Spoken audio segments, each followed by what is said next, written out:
যেখানে বিজ্ঞান শেষ হয়ে যায়, বিজ্ঞানের পরিধি যেখানে শেষ, সেখানে পাগলদের প্রবেশ। উমা সরকার গান গাইতো, আপনারা শুনেছেন কিনা? একটা মহিলা কবি ছিলেন, ওর জীবনে সন্তানাদি হয় নাই। ওর স্বামীর নাম ছিল রঞ্জিত মজুমদার না? তা আমি মা বলে ডাকতাম, খুব ভালোবাসতাম। তা রঞ্জিত আর উমা এসে আমার পাশে কেঁদে ফেললো যে আমরা এই পরিস্থিতি, ওর তো শরীর ভালো না, সন্তানাদিও হলো না।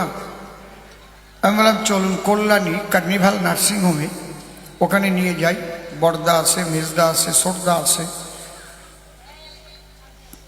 সবাই কিন্তু এসকে রায়, সুধীর কুমার রায়, সুধাংশু কুমার রায়, এরকম, হ্যাঁ, এসকে রায়।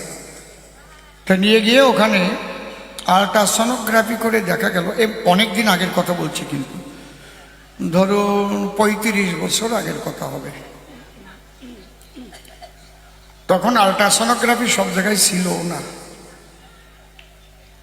আমি পরমশ্রদ্ধেয় প্রয়াত রসিকলাল সরকার মহাশয়, আমার গুরুদেব, তাকে আল্ট্রাসোনোগ্রাফি করবার জন্য আমি মিন্টু পার্কে নিয়ে গেছিলাম। এদিক কি কোনো জায়গা ছিল না, মিন্টু পার্কে এক জায়গা হতো কলকাতা। তা আল্ট্রাসোনোগ্রাফি করে ধরা পড়লো জরায়ুর মধ্যে টিউমার, যে কারণে সন্তান পাই নাই। তো বলল 14,000 টাকা খরচা হবে। ওরা বললো আমাদের কাছে 1400 টাকাও নাই। আমি বললাম যদি কোনো গোসাই পাগল পাওয়া যায়, তাদের বাক্যে অনেক কিছু হয়।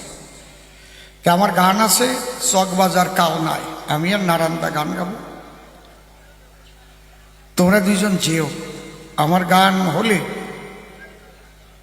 গঙ্গার এপারে নৃসিংহপুর, ওখানে মণি গোসাইয়ের আশ্রম আছে, গোসাই থাকলে যাবি নিয়ে চলি। ওনার সঙ্গে খুব অন্তরঙ্গ ভাব ছিল, খুব গালাগালি করত। সত্যি সত্যি আমি আসরে গেলাম, গিয়ে দেখি সামনে একেবারে ঘটের মতো বসে রয়েছে। গান টান শুনিয়ে যাই, একটা কাপড়ের দোকানে উনি বসলেন পাশে। তা আমি গিয়ে উমা আর রঞ্জিতরে নিয়ে বললাম, পাগল, এই তোহরই কথা কয়, গান টান গায়, এর জরায়ুতে টিউমার হয়েছে, তুমি একটা কিছু বলে দাও। আমার এমন গালাগালি দিয়ে কয়, গালাগালি দিয়ে তোর আমি দেবো না, হালাই এই করে উকিল চলে, ওকলাতি করবা ভাই চস, যার যার কথা হ্যার কইতে হয়। বরিশালের মানুষ তো। তখন আমি চোখের ইশারা দিলাম, আমার কথাই কাজ হবে না। ওরা দুইজন পাও জড়ায় ধরে কেঁদে পড়ল, আমাদের বাসা। তখন কানে কানে কি যেন কইয়ে দিল, এটা পাতা খাতি কল। কিসের পাতা? বলে প্রত্যেক দিন খালি পেটে 1 মাস খাই, যা যা, এ জায়গা দাঁড়াবি না, পিছনের দিক আর তাকাবি না। ওই 1 মাস খাবার পরে আবার নিয়ে গেলাম কার্নিভাল নার্সিংহোমে মেজদাবদারে। আল্ট্রাসোনোগ্রাফি করে দেখে তাই ভিতরে আর সেই টিউমার নাই। আমারে বলতেছে কোন জায়গার থেকে অপারেশন করিস? আমি বললাম ওই মণি পাগলার যে নার্সিংহোম, সেই জায়গার থেকে, ওনার বাক্য নার্সিংহোমে কাজ হয়েছে।